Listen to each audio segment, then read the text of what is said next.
Hello বন্ধুরা, তোমরা সবাই কেমন আছো? আশা করি তোমরা সবাই ভালো আছো। আর এস ফ্যামিলিতে তোমাদের সবাইকে স্বাগত। আর সকল বন্ধুদের জানাই শুভ সকাল। দেখো, এখন সকালে উঠে বাসি কাজগুলো সেরে নিয়েছি, নিয়ে এখন উনুন করতে বসে গেছি। এখন তো ঠান্ডা পড়ে গেছে, এখন নিচে উনুনের দরকার পড়বে, তাই উনুনটা এখন পরিষ্কার করে নিচ্ছি আস্তে আস্তে। এখানে বেশি রোদ্দুর পড়ে না, তাই আগে থেকে করে রাখছি। একটু রোদ্দুর পড়বে, শুকিয়ে যাবে আস্তে আস্তে, সেই জন্য ভাবলাম চলো উনুনটা করা যাক। তাই উনুনটা একটু করে নিচ্ছি, সেরকমভাবে পারি না, কেউ কিছু মনে করো না। যাই হোক, রান্নার মতো করে নিই, উনুন বানাতেই পারি না। দেখো, চারিদিকে একটু মাটি দিয়েও পরিষ্কার করে নিলাম। রান্না করব, তার চারিদিকটা একটু পরিষ্কার না থাকলে হয় বলো?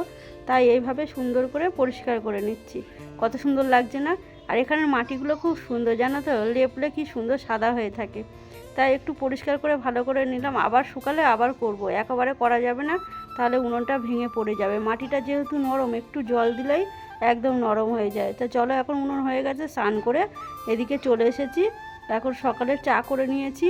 চা করাই ছিল, তোমাদের দাদাভাই ভোরবেলা কাজে যায় তো, 6টার সময়, ভোর বলতে সকাল হয়ে যায়, 6টার সময় যায়, তখন চা বিস্কিট খেয়ে যায়, আবার পরে টিফিন করতে আসে। তার চা ছিল বাটির মধ্যে, তাই একটু চাটা গরম করে নিয়েছি।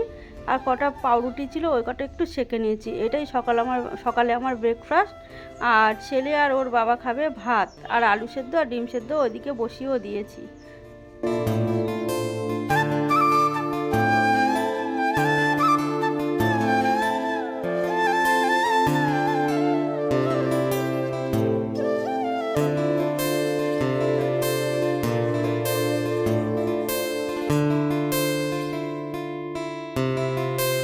ওইদিকে তোমার দাদাভাই এসেছিলো, তোমাদের দাদাভাই খেয়ে চলে গেছে, ছেলেও খাওয়া হয়ে গেছে, আর আমি চলে এসেছি রান্নার দিকে। আজকের করব লাউ ডাঁটা দিয়ে ডাল করব, মুসুর ডাল। লাউ ডগার যে পাতাগুলো ছিল, খুব কচি কচি পাতা, ওইগুলো দিয়ে বাটা করব। আর একটা নিরামিষ তরকারি করবো, পালং শাক, আলু, সিম টিম দিয়ে, এইসব দিয়ে একটা নিরামিষ তরকারি করব। চলো রান্নাটা করে নিই, তারপরে তোমাদের সাথে কথা বলছি।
আমার রান্নাবান্না পুরো কমপ্লিট, এখন খেতে বসে পড়েছি। তো বন্ধুরা, আমার এই ছোট্ট ব্লগটা যদি তোমাদের ভালো লেগে থাকে প্লিজ লাইক কমেন্ট শেয়ার করো, আর যারা নতুন দেখছো প্লিজ চ্যানেলটাকে সাবস্ক্রাইব করে রেখো। আবারও দেখা হবে তোমাদের সাথে নতুন কোনো ব্লগে কিংবা রেসিপির সাথে। টাটা।